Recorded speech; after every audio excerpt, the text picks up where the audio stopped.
Graça, misericórdia e paz da parte de nosso Senhor e Salvador Jesus Cristo. Amém?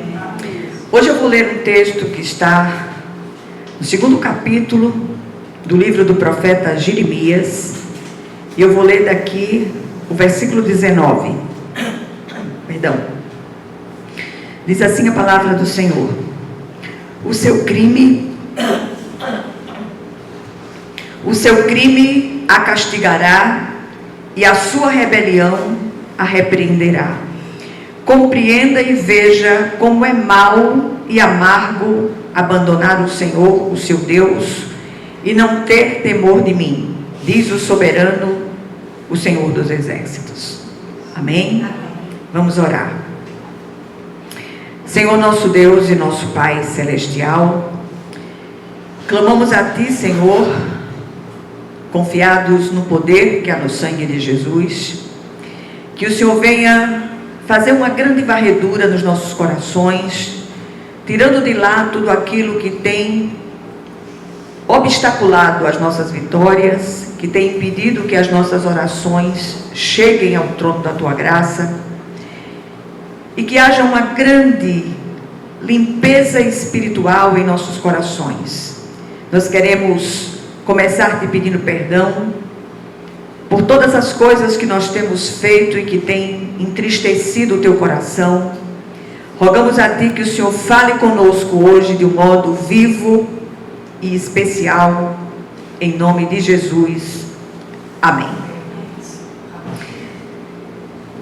A mensagem de hoje, ela é uma chamada para que fechemos as brechas dos nossos muros espirituais. E que nós possamos, a partir de agora, fazer um autoexame, nos deixando ministrar pelo Espírito Santo de Deus. Jeremias fala ao seu povo cativo em Babilônia.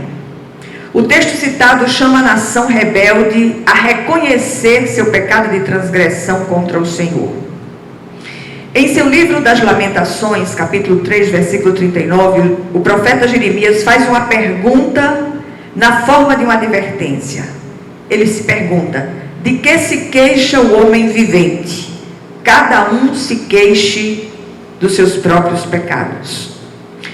O cenário era o cativeiro de Babilônia, que durou 70 anos. Ali o povo foi oprimido, humilhado de todas as maneiras possíveis e imagináveis. Sofreu toda sorte de horrores. Qual a causa daquele cativeiro? A rebelião do próprio povo, que voltou as costas para o soberano Senhor, se curvando diante de outros deuses, que deuses não são, e por isso eles não têm como livrar. E um desses deuses, por tudo que eu tenho acompanhado em tantas vidas, um desses deuses que tem aprisionado o povo de Deus é a mágoa pelas ofensas recebidas. E antes do culto começar, nós estávamos falando a respeito dessa questão complexa da liberação do perdão. Invariavelmente a gente olha o perdoar o outro como sendo um sentimento, não para o servo de Deus. Quando nós recebemos a ordem de Deus para perdoar, é independente daquilo que nós sentimos. Perdão é ordem de Deus, e ordem de Deus não se discute, se cumpre.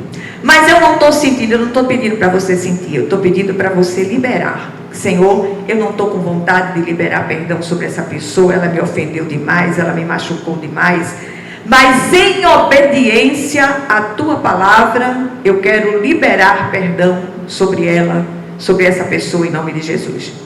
Mas se essa pessoa já partiu dessa terra, você vai liberar perdão sobre a memória daquela pessoa.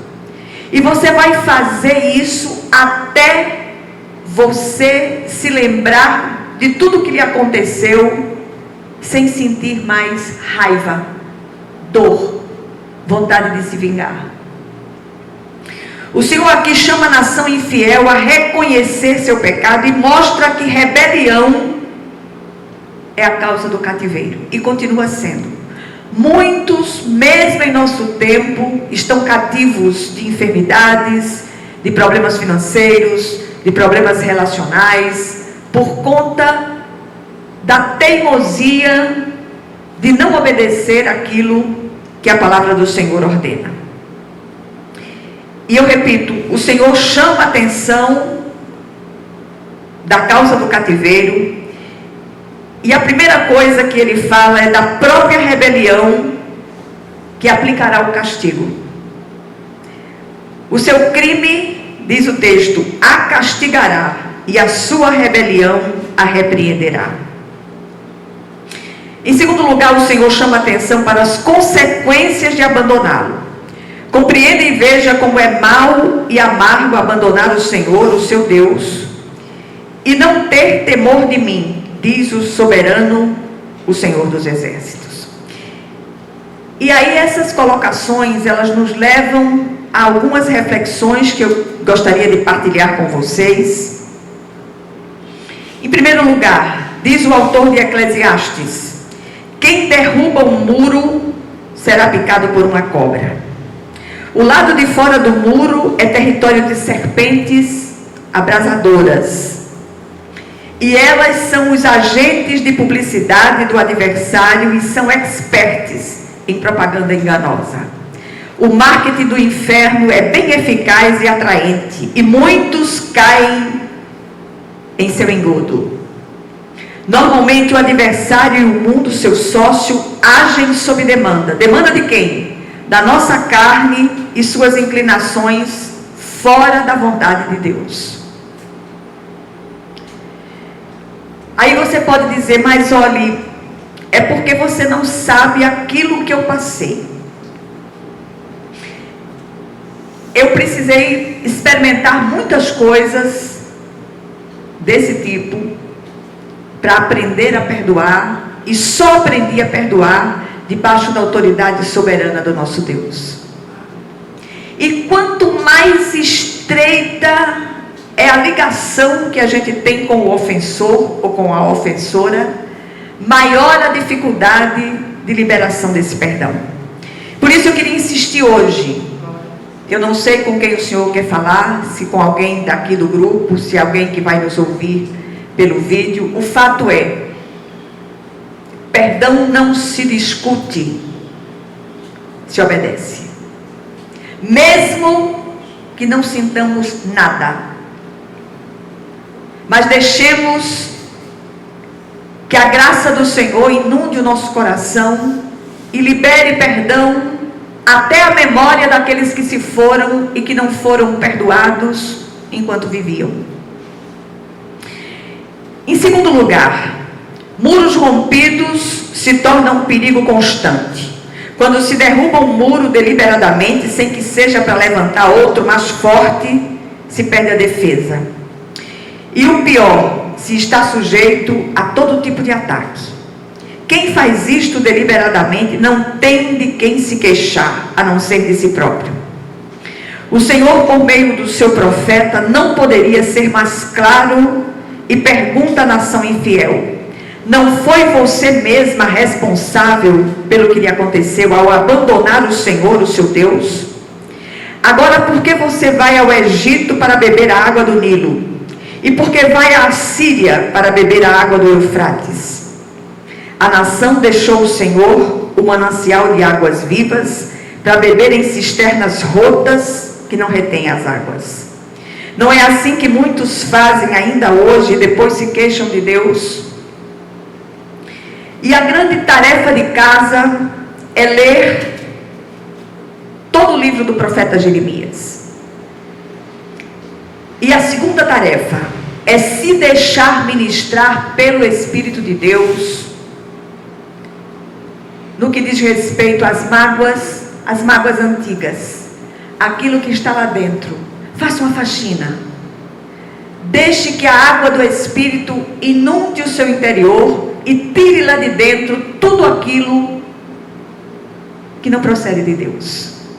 Muitas enfermidades físicas, muitas enfermidades emocionais, muitas dificuldades financeiras estão obstaculando a sua vitória pela falta de perdão. Isso é sério demais. Em terceiro lugar, o que fazer diante das nossas encrencas? Um bom começo é checar os muros, procurar as brechas e tapá-las. Checar os depósitos espirituais e procurar descobrir ali rachaduras que possam causar vazamento das nossas bênçãos.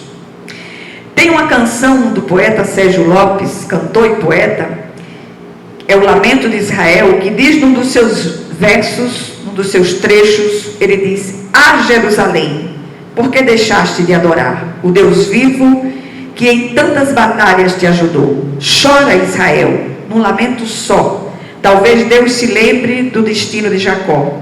Chora, Israel, Babilônia não é teu lugar. Clama ao teu Deus e ele te ouvirá. Do inimigo te libertará. Contudo, tem faltado arrependimento. E antes do arrependimento, tem faltado reconhecimento de pecado. A gente só enxerga o pecado dos outros. O da gente, a gente nunca enxerga. E o Senhor nos chama hoje para fascinarmos as nossas almas. Não espere partir dessa terra. Perdoe, libere perdão, abençoe os seus ofensores. Nós somos chamados pelo Senhor para orar e abençoar aqueles que nos perseguem. O padrão de Deus é altíssimo.